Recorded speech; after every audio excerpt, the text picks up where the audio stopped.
Hai GP Mania, selamat datang di channel Data Balap News, yang akan mengabarkan berita paling lengkap, serta paling panas, seputar MotoGP.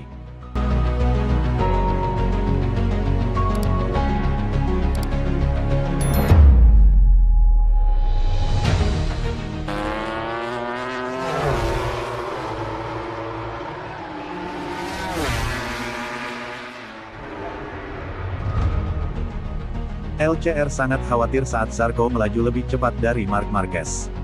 Johann Zarco meraih kemenangan dramatis di MotoGP Prancis. Bos LCR Honda Lucio Cecchinello mengaku khawatir saat Johann Zarco melaju 1 detik lebih cepat per lap dibanding Marc Marquez di Grand Prix MotoGP Prancis yang basah. Zarco merupakan satu dari segelintir pembalap yang tetap menggunakan ban basah saat start di GP Prancis ketika sejumlah besar pembalap, termasuk Marc Marquez, masuk pit di akhir putaran pemanasan untuk ban licin. Lolos dari insiden yang dipicu oleh Enea Bastianini di tikungan 3 pada putaran pertama, Zarco akhirnya mampu memimpin Grand Prix di putaran ke-8 dan berhasil melewati bendera kota-kota dengan keunggulan hampir 20 detik dari barisan. Marquez terbukti menjadi rival terdekatnya dalam balapan, yang diakui Cecchinello biasanya merupakan pembalap tercepat dalam kondisi basah. Dan fakta bahwa Zarco mampu unggul sekitar 1 detik per putaran membuat LCR sangat khawatir, pembalap Prancis itu akan melakukan kesalahan. Maksud saya, masalahnya adalah pembalap tercepat kedua adalah Marc Marquez, kata bos LCR itu kepada After the Flag dari MotoGP. Dan biasanya dalam kondisi seperti ini Marc sangat cepat. Jadi, biasanya kebalikannya, dia 1 detik lebih cepat dari yang lain. Fakta bahwa kami 1 detik lebih cepat dari Marc, maksud saya kami benar-benar khawatir akan kesalahan. Kemenangan Zarco merupakan yang pertama bagi Honda sejak GP Amerika 2023, saat pembalap LCR saat itu, Alex Rins, menang. Terkait keputusan untuk memulai balapan dengan ban basah, Cecchinello mengatakan bahwa timnya terus memantau radar cuaca dan sangat yakin bahwa itu adalah pilihan yang tepat, dan Zarco pun terpengaruh olehnya. Tentu saja, kami merencanakannya, tambah Cecchinello. Kami menaruh banyak perhatian untuk mengamati perkembangan perakiraan cuaca, kami memiliki aplikasi radar yang berbeda. Dan kemudian kami, saya sendiri dan juga kepala kru saya benar-benar yakin bahwa dalam 20 menit situasinya akan berubah. Lalu kami katakan kepadanya itu untuk kami, dan saya juga menunjukkan radar kepadanya, dan saya katakan, ini akan datang. Dan kemudian saya yakin dia lebih yakin untuk tetap berada di grid dengan ban basah sementara sebagian besar pembalap berganti ban.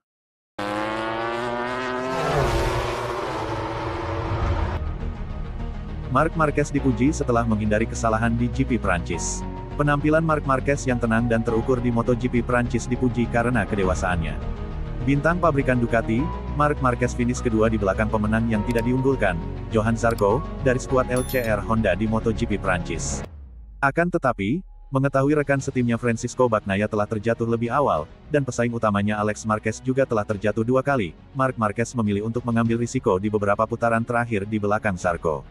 Artinya, ia sekarang unggul 22 poin di puncak klasemen MotoGP, meski memasuki Le Mans di belakang sang adik Alex.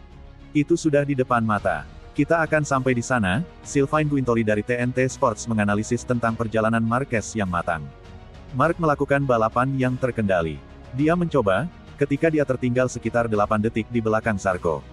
Ia mencoba memperkecil jarak. Beginilah cara Anda menerapkan tekanan, dan mungkin mendorong orang di depan untuk melakukan kesalahan. Itu tidak terjadi, jadi dia memutuskan. Itu adalah balapan yang cerdas. Sekali lagi, ia meraih poin untuk kejuaraan dan tidak memaksakan keberuntungannya. Dia telah membuat 2 kesalahan di Austin dan Jerez, dan dia tidak ingin melakukannya lagi. Penting baginya untuk mencetak poin-poin penting. Itu adalah perjalanan juara bagi Marc. Marquez telah melakukan kesalahan yang berakhir kecelakaan di MotoGP Amerika, dan MotoGP Spanyol, yang menghambat usahanya untuk meraih kejuaraan dan membuat para rivalnya dapat mengimbanginya. Namun, kejatuhan awal Bagnaia dan naik ke posisi ke-16 membuat ia tertinggal 51 poin dari pemuncak klasemen Marquez. Ini adalah akhir pekan yang berat bagi Pecco. Diperparah dengan Marc yang finish di posisi kedua, kata Neil Hodgson. Alex Marquez terjatuh dari posisi ketiga dalam kondisi basah pada tahap penutupan. Hal itu memungkinkan rekan setimnya Fermin Aldeguer untuk mengejar dan menyalip Pedro Acosta untuk memastikan finish podium. Aldeguer mengatasi kondisi sulit, dengan cara yang tidak bisa dilakukan Alex Marquez, untuk menyelesaikan akhir pekan kelas utama terbaiknya sejauh ini. Itu menunjukkan betapa hebatnya Aldeguer, kata Guintoli. Alex punya banyak pengalaman tapi dia tertangkap. Dia salah satu pembalap terbaik di lintasan basah, dengan ban Michelin basah. Dia tahu itu. Dia punya pengalaman di Le Mans tetapi sempat terjebak 2 kali. Yang kedua sangat parah. Untungnya dia tidak terluka, tapi itu tidak bagus untuk kejuaraan. Michael Laverty menambahkan, beberapa pembalap memilih ban belakang sedang yang basah, dan itulah kejatuhan Pedro Acosta. Karena, saat Aldeguer naik podium, Anda bisa melihat ia memiliki cengkeraman dan kemampuan berbelok yang lebih baik. Di luar sana sangat licin. Selamat untuk Aldeguer, berani bertahan satu putaran lebih lama di atas ban licin dibanding Marquez bersaudara.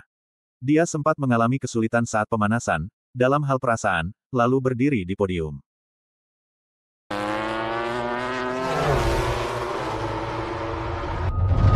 Kritikan Dani Pedrosa sentil Francisco Bagnaia, dicap tampil jelek dan minder dengan strategi sendiri.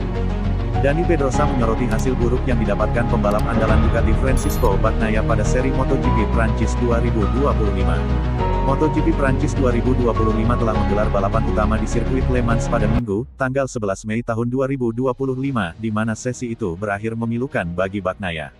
Rider asal Italia tersebut tidak berhasil membawa pulang 1 poin pun dari seri ke-6 MotoGP 2025 usai mengalami crash di lap pertama.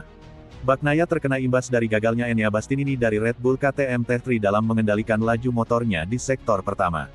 Walau masih bisa melanjutkan balapan hingga bendera finish berkibar, Bagnaia tak berhasil meraih angka karena menduduki urutan ke-16.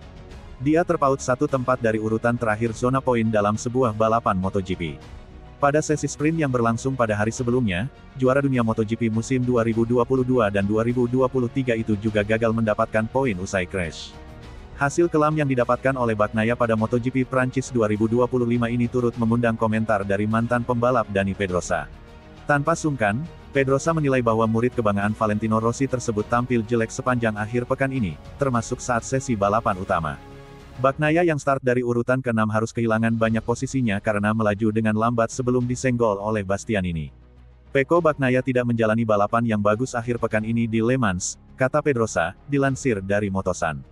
Dia terjatuh di tikungan 2 kemarin, sprint, dan ia melakukannya lagi hari ini saat Bastianini masuk dari sisi dalam dan membuatnya terjatuh. Tapi harus dikatakan bahwa Bagnaia masuk dengan sangat lambat pada titik pengereman pertama. Kami melihat semua orang menyalipnya dari sisi luar, semua orang menyalipnya dari sisi dalam, dan kemudian dia mendapati Bastianini. Bastianini masuk dan sebuah sentuhan kecil membuatnya terjatuh, imbuhnya. Lebih lanjut, Pedrosa juga merasa Bagnaia minder dengan strateginya sendiri saat ada beberapa pembalap yang beralih ke setelan motor kering usai flag to flag. Little Spaniard merasa mindernya Bagnaia terlihat saat dia menunjukkan gestur mengangkat tangan sebelum bendera start dikibarkan. Selain itu, rekan setim Marc Marquez tersebut juga dinilai oleh Pedrosa tidak memiliki determinasi alias tekad yang tinggi untuk meraih hasil baik. Saya pikir Bagnaia pada saat itu, ketika dia melihat dirinya sendiri di grid, tidak begitu jelas bahwa strateginya adalah strategi yang tepat, ucap Pedrosa. Karena ada momen di sighting lap di mana dia menjadi salah satu dari para pembalap yang menggunakan ban basah tapi mengangkat tangannya. Dia seolah-olah mengatakan, apa yang terjadi? Saya melakukan kesalahan lagi. Semua pembalap yang saya jadikan referensi berhenti untuk memakai ban slick. Saya pikir saat itulah ia kehilangan kepercayaan diri dalam strateginya dan tidak keluar ke balapan dengan determinasi, imbuhnya.